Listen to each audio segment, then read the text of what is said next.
Assalamualaikum semua. Welcome back to my channel Funko Shraf.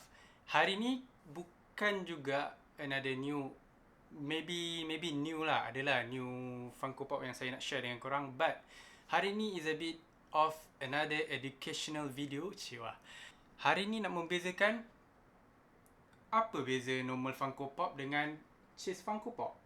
Jom kita tengok apa perbezaan antara dua Common Pop dengan Chase Funko Pop.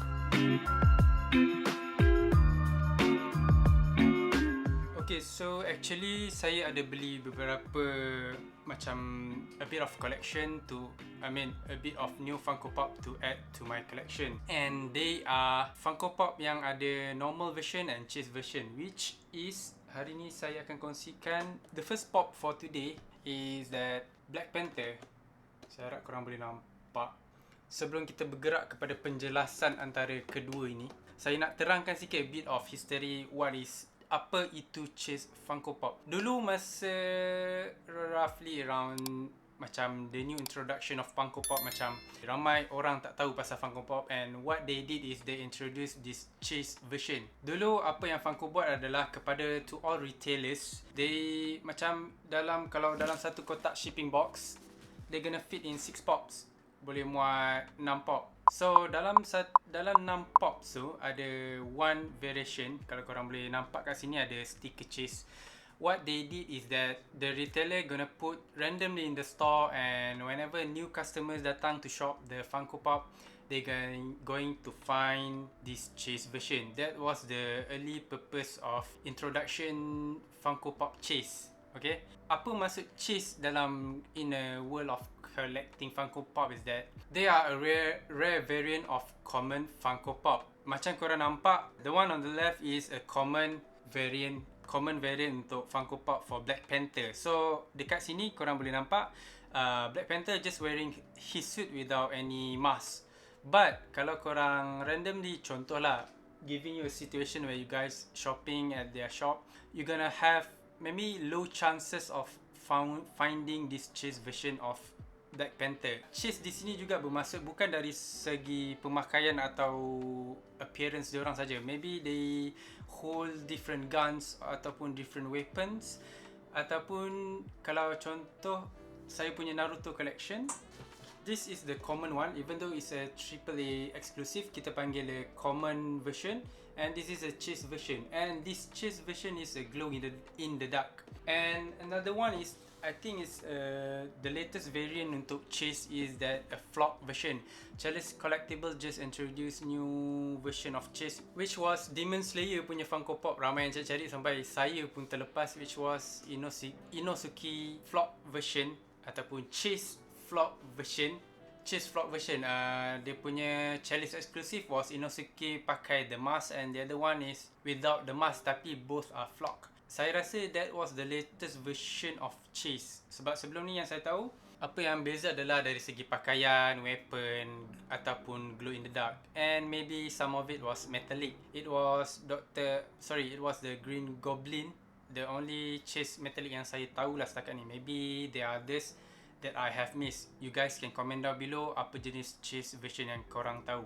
Apa yang membuatkan Chase ni much rare is that macam saya cakap tadi, dalam satu kotak ada 6 pops, and in 6 pops only one Chase version, which makes them much more expensive and rarer than the common. Kalau korang boleh nampak dekat sini, saya punya comparison ni adalah pretty much straightforward. For this case is a Black Panther, satu dia pakai mask and the other one is without the mask.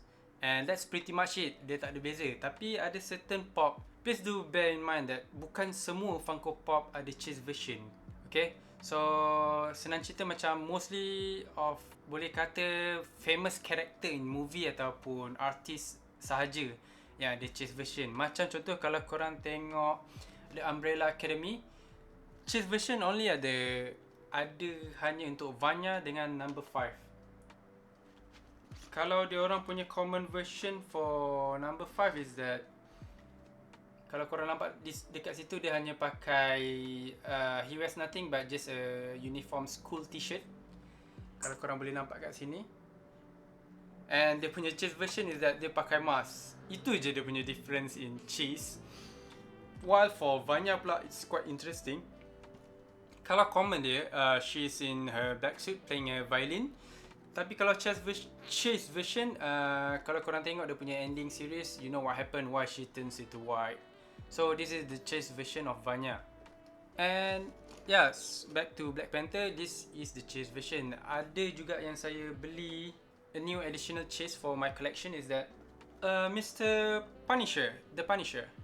So one of the reason kenapa saya beli this guy is that saya tengok dia punya series The Punisher dalam Netflix. So one thing is that I really like this guys. Kalau korang tahu siapa actors ni, he was one of the Walking Dead early series punya actors. Okay, saya lupa nama dia, but in this series he is the Punisher. Bagi saya, he is one of the best actors for this kind of series lah, and suits him lah. Saya suka dia punya watak being ganas and yeah, so much redemption in his face. So kali ni macam tadi Black Panther just a differences in topeng dengan tak pakai topeng. But for this one is quite different. Satu is that the common version is dia hanya pegang rifle, and the other is dia pegang pistol juga. Dia pegang pistol saja, and on his left hand dia pegang Daredevil punya mask. Kalau korang tengok dekat sini, okay, Chase version ke tak, dia punya artwork dekat tepi sini is still the same. Okay, maksudnya dekat sini, this one is a Chase version, but dia punya, even though it's a Chase, dia punya artwork is still the same. Itu adalah perbezaan antara Chase dengan common. Apa yang membezakan hanyalah the front side. Apa pop tu ada, apa pop tu pakai, ataupun what kind of pop is that. The rest of the box is pretty much the same. Kalau korang tengok, that's how Funko nak tarik korang untuk collect Chase version lah. And it's quite interesting how they did it. Same case juga untuk Black Panther. Apa yang membezakan hanyalah di hadapan kotak saja. Selebihnya adalah sama. Okay, and that's pretty much it. Pretty much straightforward punya explanation untuk common dengan Chase. Saya harap korang dapat information yang berguna. And if you are, please do not forget to subscribe, like and share. And if you already did, thank you so much for watching my video, and hope to see you guys in the next video. Bye bye.